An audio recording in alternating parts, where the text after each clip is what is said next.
A paz do Senhor Jesus. Aqui vai ser a parte 2, ou melhor, a continuação da palavra que eu falei no vídeo anterior.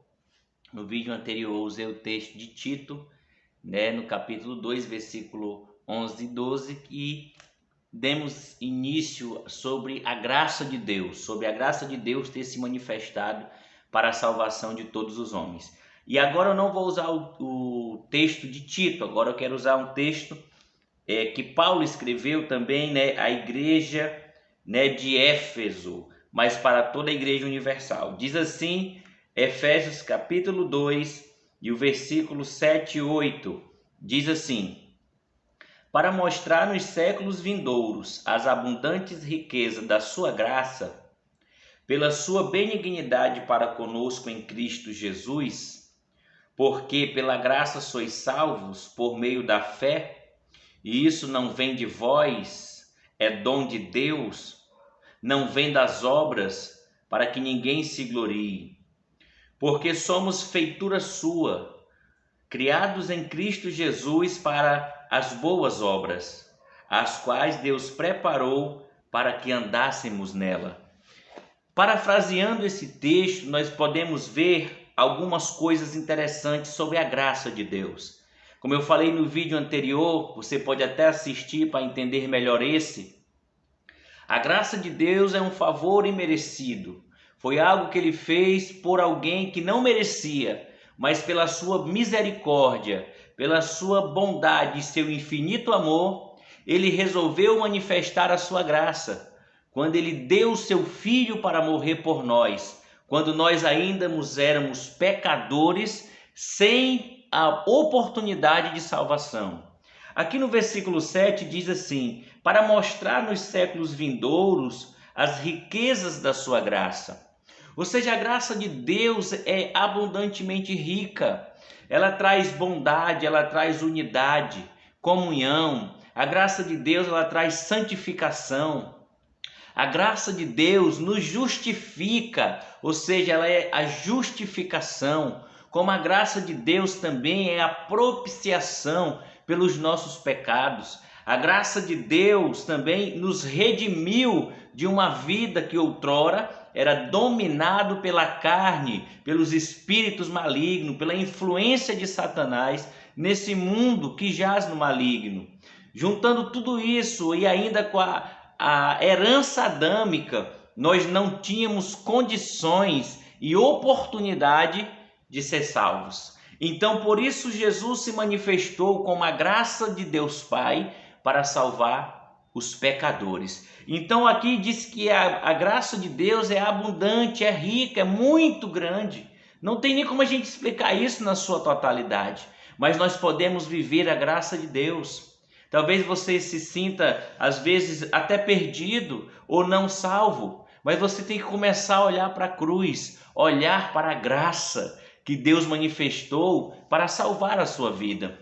Continuando no versículo de número 8, Efésios 2:8, ele diz: porque pela graça, ou seja, pelo favor imerecido, sois salvos em Cristo Jesus. Mais uma vez a Bíblia ratifica que não podemos salvar a si mesmo e não podemos salvar aos outros, mas o Senhor resolveu nos salvar através de seu Filho. Então a graça de Deus, pela graça de Deus sois salvos. E aí aqui derruba algo que os fariseus pregavam e que alguns fariseus que estão vivos pregam hoje.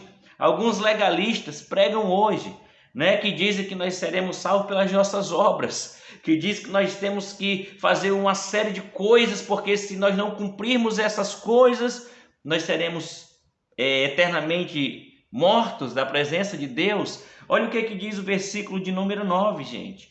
Pelas obras não serão salvos. Ou seja, versículo 2:9, não vem das obras. O que não vem das obras? A salvação. A salvação não é pelas obras.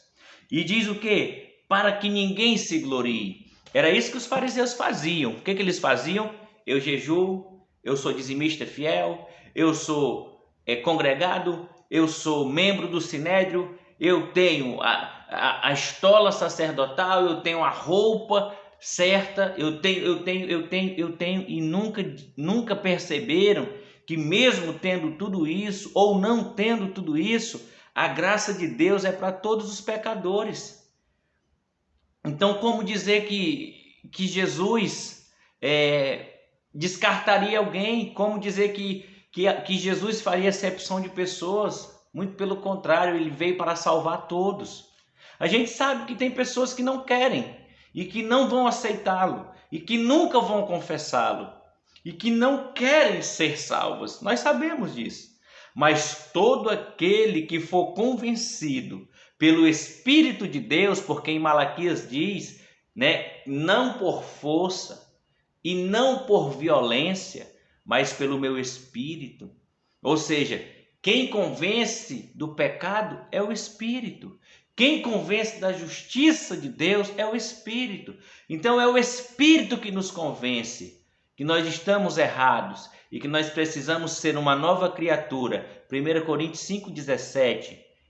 Todo aquele que está em Cristo, nova criatura é. As coisas velhas já passaram e eis que tudo se fez novo. Quem vive na graça de Deus não vive no pecado deliberado. Quem vive na graça de Deus não vive com más obras, praticando coisas malignas. Por quê? Porque agora é uma nova criatura. Aí diz o seguinte aqui, versículo 9, capítulo 2 de Efésios, versículo 9 diz: porque somos feitura sua.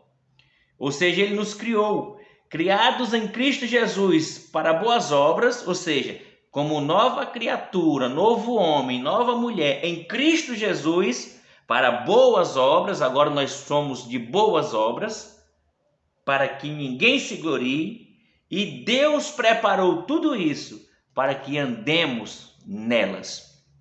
Se somos salvos pela graça, temos boas obras diante de Deus e diante dos homens. Mas isso não significa que nunca mais cometeremos pecados ou erros. Porque se nós pecarmos, nós temos um advogado diante de Deus, Jesus Cristo, a propiciação pelos nossos pecados. Ou seja, é pela graça que somos salvos. É pela graça que praticamos boas obras. É pela graça que somos nova criatura, novos filhos, pais, maridos, esposa, obreiros, obreiras, adoradores, cantores. É pela graça que nós vamos melhorando como pessoas. Mas não significa que eu e você vamos fazer algo X, obra tal, caridade tal, esmola tal para ser salvo. Não. Os salvos têm boas obras, mas eles também podem pecar, podem cair, e se isso acontecer, eles têm um advogado para lhes colocar de pé. No terceiro vídeo continuarei falando sobre a graça de Deus. Que Deus te abençoe, compartilhe, comente e se inscreva no canal. A paz do Senhor.